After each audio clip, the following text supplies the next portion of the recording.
In the previous video already we discussed about the capacitance. So new topics in the capacitance is the energy stored in a capacitor. Okay, so consider a capacitor of capacitance C. This one is the capacitor of capacitance C. Initially, its two plates are uncharged. Imagine that the positive charge is transferred from plate to the plate 1 bit by bit. Suppose at any instant the plates 1 and 2 have charge Q dash and minus Q dash. Okay, respectively. So then the potential difference between the two plates will be V dash equal to Q dash by C. Already you know that the formula Q equal to CV. So V dash equal to Q dash by C. C is the capacitance of this parallel plate capacitor. Okay, and suppose now a small additional charge dq dash be transferred from plate 2 to the plate 1. So the work done are required here because initially there is no charge. When the bit by bit the charge is transferred from plate to the plate 1, so work done are required. So this is suppose a small charge is transferred dq from plate to the plate 1, so a small work done are required here. So dw equal to v dash dq, because you know that the formula of potential v equal to w by q. So dw equal to v dash dq dash, and v dash equal to q dash by c, putting the value here q dash by c into dq dash. So it is integrate both sides.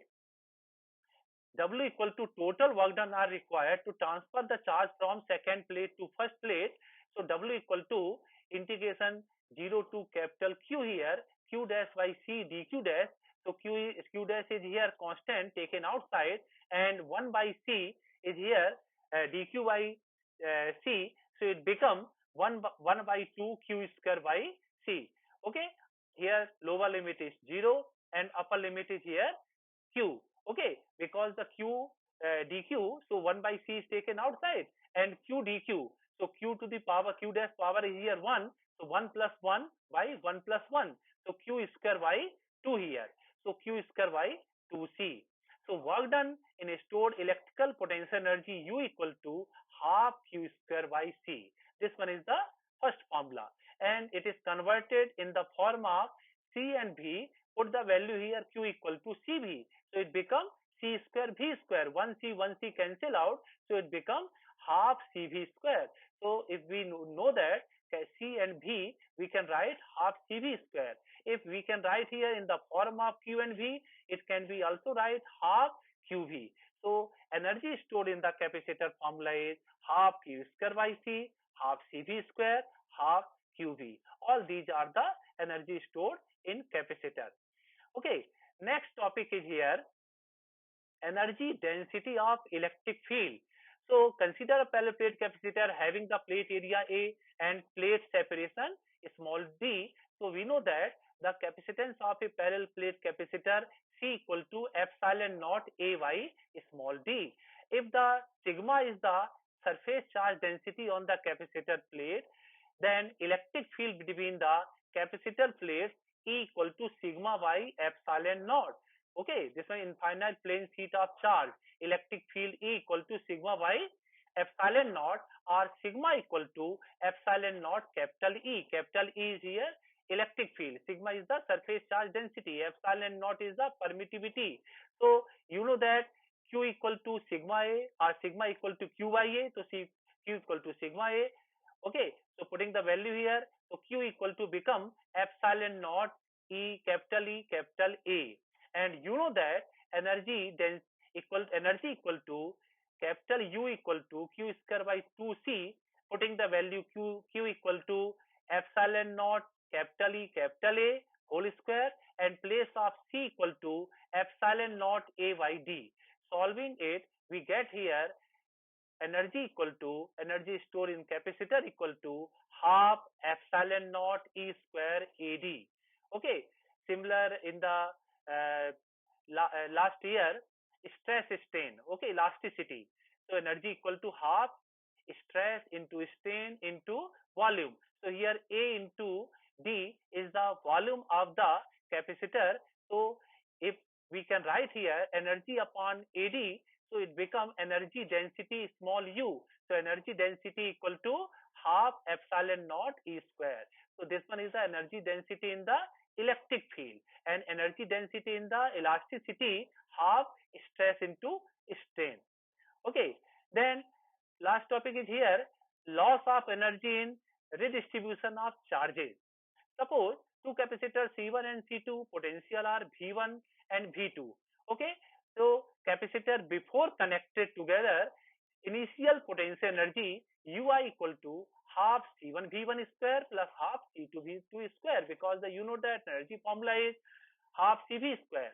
And after connection, if the both capacitor are joined together, so the potential is flow from higher potential to lower potential up to the potential, both having the potential become same. So if the same potential are there, common potential are there, so common potential V equal to total charge by total capacitance.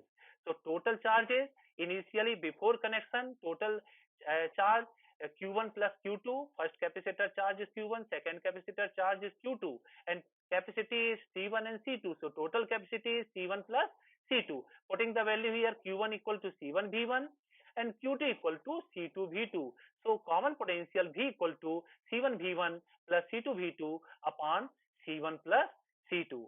So new charges on the two capacitor after connection, okay, together Q1 dash equal to C1 V and Q2 dash equal to C2 V. Here V is the common potential.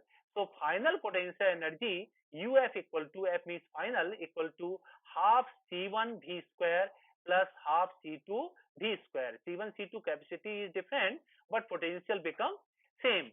So half C1 plus C2 and V square is taken outside. Putting the value here, place of V, C1 V1 plus C2 V2 upon C1 plus C2. Okay, solving this, we can write here loss of energy. So if the U equal to Ui minus UF become positive quantity, it means that some energy will lost here. So U equal to Ui minus UF. If Ui minus UF equal to 0, it means that there is no loss of energy. So U equal to Ui minus UF.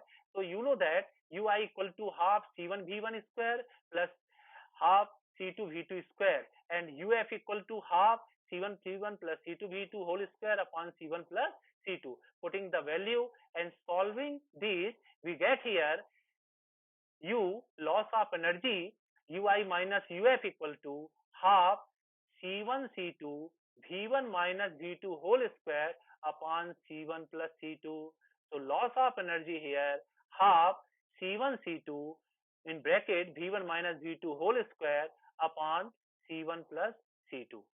Thank you.